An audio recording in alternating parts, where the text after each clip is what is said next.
Amkafalona to plastique vavy miarabanatsika rehetra isetriko namaravarana mity ao anatin'ny fotoana ny fampalalam-baovao ny Alma TV izay anasana mampanajana anaraka izany hatramin'ny farany. Angoantsika ny vaovao hatrany dia ny lafiny fampandrosoana notokanana ny voalohan'ny volana aprily 7 teo ny efitrano fisoratam-panambadiana ho an'ny fiadiana ny tanàna Vatomazaka renivohitra. Efitrano fisoratam-panambadiana izay nasiana fanavaozana sy fanatsarana moa izy ity. Dia maratsika avy hatrany ny atsika ny vaovao mahakasika an'io miarahana amin'ny mira vatosoa zavitsarana sy tiavitsoa ny ara-panjakana. Mitombam-bidy 7.5 tapitrisa ariary any ho any no vola lany tamin'izao ezaka fanitarana sy fanatsarana ny efitrano fisoratam-panambadiana ho an'ny commune Ambonivohitra Ambatondrazaka izao, ka ny 10.3 tapitrisa ariary no totalin'ny fanampiana avy amin'ireo malala-tanana, fa ny ankoatr'izay dia volan'ny commune Madidio avokoa izay tamberina ndraikitra avy amin'ny vahoaka ihany. Na dia somary ambany aza ny tany fandoava-ketra eto tamin'ny tanàna Ambatondrazaka izay 570 isanjato, tsy maintsy miezaka hatrany ny commune Ambonivohitra Ambatondrazaka mitantana ny kely eo ampelantanana mba hisy asa mivaingana toy izao izay tombontsoa ho an'ny be sy ny maro hatrany ny ben'ny tanàna Ambatondrazaka. Matotanteraka zao tsara ny fitantanana ary tsara ny fiaraha-miasa izay averiko eto mifankasitrahako amin'ny finankevitra munisipaly zay filohan'ny tena eto amin'izao fotoana zao fa mirindra dia mirindra tokoa ny fiaraha-miasa ary tena mifampatoky tokoa teo mifanatokana izany asa zany ka dia izay ny raliana faharoa hoe mba hampavitrika atsika izay dia aneo aminareo fa madio ny fitantanana eo amin'izany ampandrosoana izany. Tonga nanontrana sy nanome voninahitra ity fitokanana ny efitrano fisoratam-panambadiana ho an'ny commune Ambonivohitra Ambatondrazaka ity moa ireo tompona ndraiky mpanjakana ato amin'ny faritra loatra mangoro izay samy nidera ny ezaka vitan'ny commune Ambonivohitra Ambatondrazaka izay miendrika hotoanana ka nambaran'ny prefet Ambatondrazaka fa anjaran'ny fanjakana ny manaramaso ny fampanaran-dalàna ny vondrom-bahoaka itsinjaram-pahefana manome ny tohana ary manoro hevitra mba ahatonga azy ireo aleo tena eo amin'ny lafiny ara-bola sy ny ara-pitondrana. Nampanantena ihany koa moa ny lehibe ny faritra loatra mangoro fa hisy fanampiana mitentina 7.3 tapitrisa ariary izay ho zarainy isaky ny commune anaovana tetikasa ka isan'ny ahazo izany ny commune Ambonivohitra Ambatondrazaka. Fa ny lafim-baovao mahakasika ny sosialim-bahoaka mipaka amin'ny fampandrina fahalemana dia napetraka eny amin'ny commune rurale ny Anvilana Tobiny ny poste fixe ny gendarmerie-pirenena. Nisy ny fitokanana izany ny faraparany andro teo teny amin'ity commune rurale ity. Ho aratsika avy hatrany ny atsika ny vaovao mahakasika an'io iarahana amin'ny Santatra Diamondra. Nampiorory ny vahoaka tato anatin'ny commune Andilana Toby, district Ambatondrazaka ny Asandalo. Saika lasibra tamin'izany avokoa ireo fonkotany 420 amin'ity commune ity. Lavitry ny mpitandro ny filaminana izy ireo koa nisy ny ezaka nataon'ny fokon'olona tamin'ny fananganana bron ny poste fixe ho an'ny gendarmerie-pirenena tao amin'ny fokontany Ambodinonoka. Ity faran'izay nosafidiana ametrahana azy noho ny fahamaroany ireo mpanangom-bokatra sy toeram-panangonana Tamberimbidy ho an'ny commune. Maro loatra ny asandalo ato anatin'ny commune Andilana Toby. Tsy miala trombo ihany fa nivon'olona ny fametavetana zaza am-behivavy ary indrindra ny fifohana zava-mahadomely ary ny fiarovana an'ireo collecteur mividy vary satria ity Ambodinonoka ity no azahoana 100 isanjato amin'ny teti-bolan'ny commune amin'ny resaka ristorana communale. Bitetibidy 3 sy 4 tapitrisa ariary izao fotodrafitrasa izao ary herim-pon'ny fokon'olona no namitana azy. Na izany aza hanolotra fampitaovana ho an'ny izao brao vaovao ho an'ny poste fixe gendarmerie-pirenena eto Ambodinonoka izao ny solombavam-bahoaka ny Madagasikara Andriamasinmanina Aureline. Sambany tato amin'ny commune tato amin'ny district atsika zany mba nisy hoe fokotany na commune nandray anjara ary tena tsy niandry ny fitondrana tsy niandry ny solombavam-bahoaka fa tonga dia niraisany zareo atanana rariny sitsiny kosa amin'izay raha mba ny zay vitany zareo dia nataony zareo mony tsy vitany zareo kosa dia zay fanomezan-tanana mahatonga ilay fampandrosoana dia anjarako kosa manolotra zay fitaovana zay toy ny panneau solaire, ordinateur, ny latabatra moa andraisana ny olona sy le armoire zay nangatahany zareo. Nandritra ny lanona-pitokanana izao fotodrafitrasa izao no nanambaran'ireo manam-pahefana fa tsy misy fampandrosoana vita raha tsy mandry fahalemana ny tany.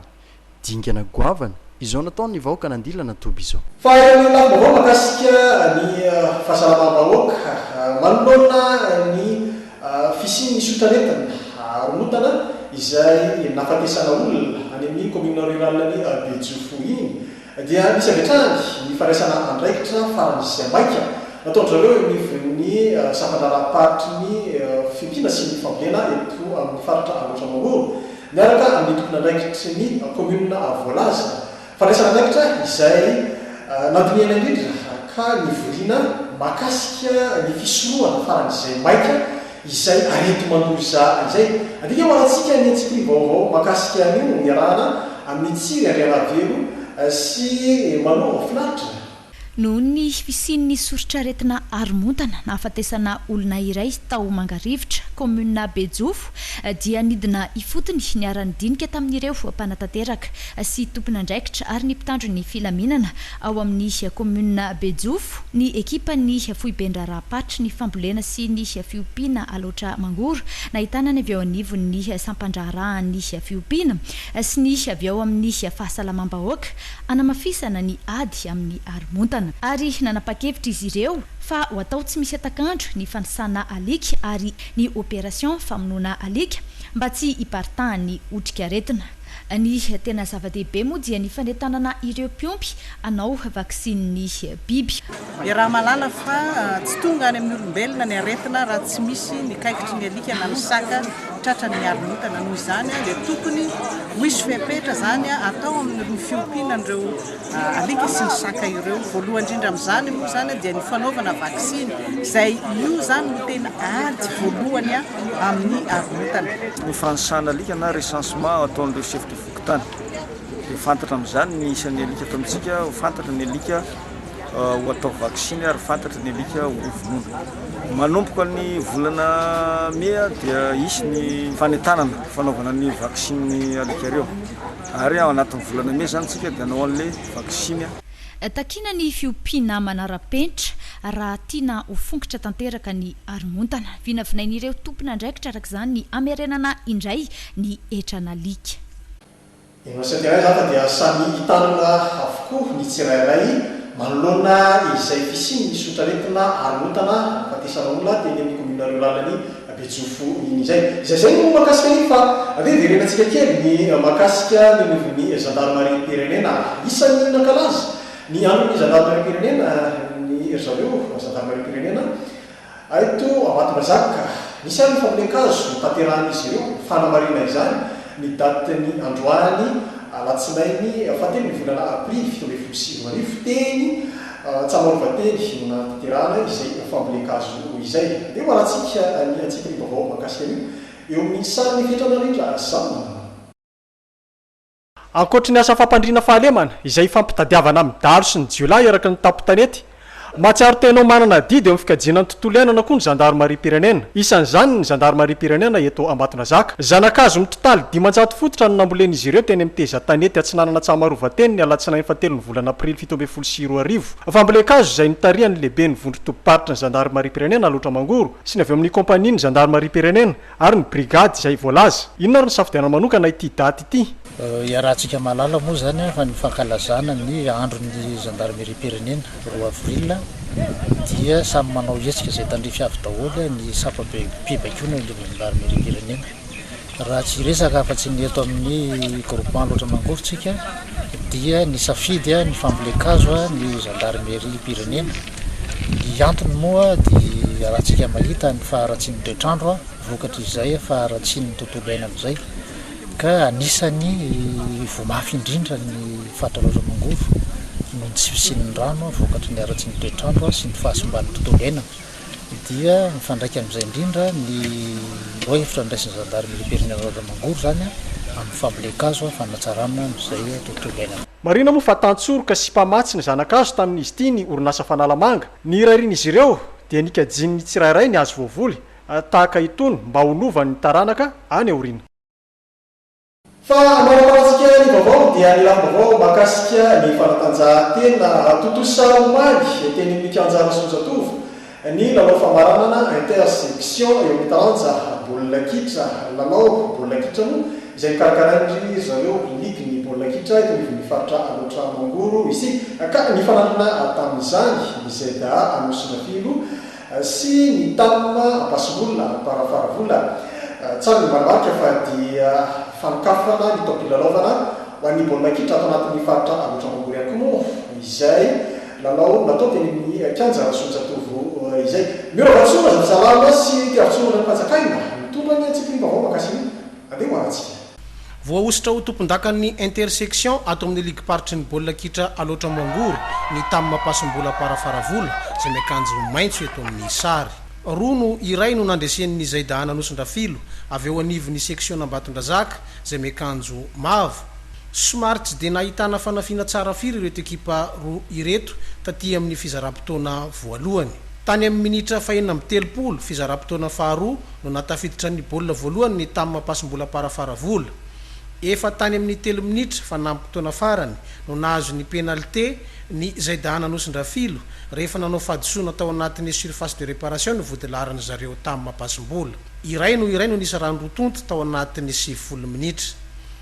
taty amin'ny 10 minitra fanalavam-potoana voalohany natafiditra ny baolina faharoa ny tamin'ny ampasim-bola parafaravola ka io isa rono iray io no nisy rano rotonto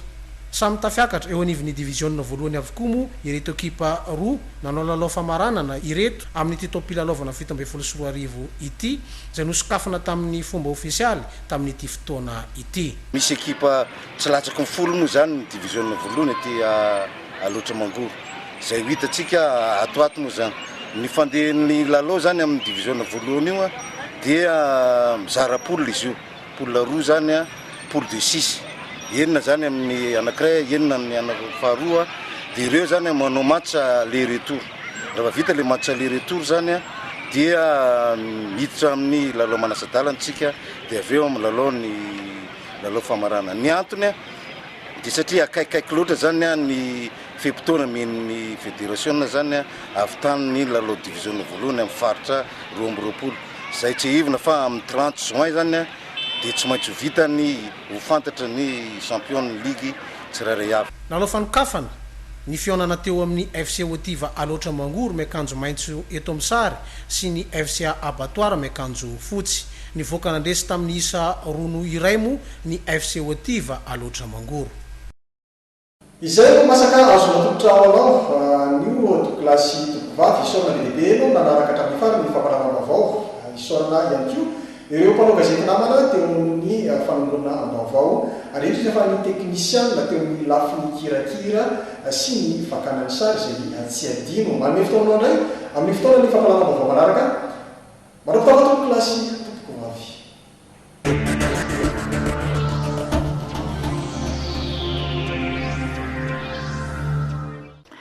nahazo ny tampikarama nandritra ny 9 volana tamin'ny taona 1974 avokoa ireo se fokotany sy ny lefiny rehetra tao anatin'ny faritra loatra mangoro taoriny nazahoana ny sorabola avy tamin'ny fitondram-panjakana notarian'ny filoham-pirenena Hery Rajaonarimampianina tonga teny anivon'ny fiajijiana ny faritra loatra mangoro dia tsy niandrela ireo tompona andraikitra notarian'ny lehibe ny faritra nizara izany tamin'ireo se fokotany sy ny lefiny ka fanambina izy ireo tsy maintsy havitana izany talohany data ny 7 mars ny antody voalohany moa dia nanatitra n'ireo tampikarama-ny chef fokotany sy ny lefitry ny chef fokotany tampikarama zay 6 volana zany ny volana avrily ka hatramin'ny décembre 2016 6 volana zany nambaran'ireto chef fokotany ireto fa vonina izy ireo ny hanatsara trano ny asa izay zahaniny ary tsy noadinoany nisaotra ny fitondram-panjakana amin'izao ezaka tao amin'izy ireo izao tonga eto anatrehanay reto zavatra reto reo no antaantanay tamin'ny fotoana iny tonga izy io dia maneho fisaorana erakoa era-tsaina nandritra izany no nanentanany lehibe ny faritra ireo se fokotany amin'ny asa miandry azy ireo ary ny fiara-miasa amin'ny faritra nararotana zany ny firesana tamin'ireo lehibe ny fokotany sy ny lefitry ny lehibe ny fokotany zany nanentanana izy ireo amin'ny fiarovana ny tontolo iainana ary manarak'izay koa dia ny fampiresana tamin'izy ireo koa ny fandriampalemana zany ka dia nentanana izy ireo ifandrindra amin'ny reo mpitandro filaminana ny zandary zany ny fametrahana ny andromasom-pokon'olona nanohy ny fizarana ny tampikarama tato anatin'ny distrika roa dia imoramanga sy anosy be anala ireo mpiasa ao amin'ny faritra sy ireo mpanolo-tsaina manokana lehibe ny faritra izay niezaka ny nizara izany taloha ny fahatsiarovana ny tolom-panafahana 7 mars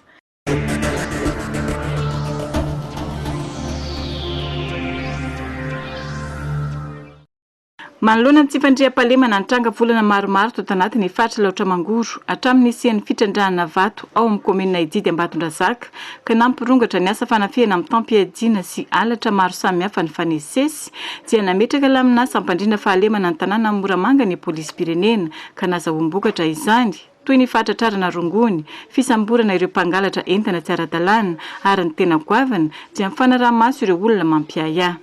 No izay ezaka izay dia tratra ireo andian-jiolahy miisa 8 miaraka amin'ny fitaovam-piadiana saika anafika tokantrano iray tao amin'ny komina Ambohibary tany amin'ny 520 kilometatra miala eto Moramanga.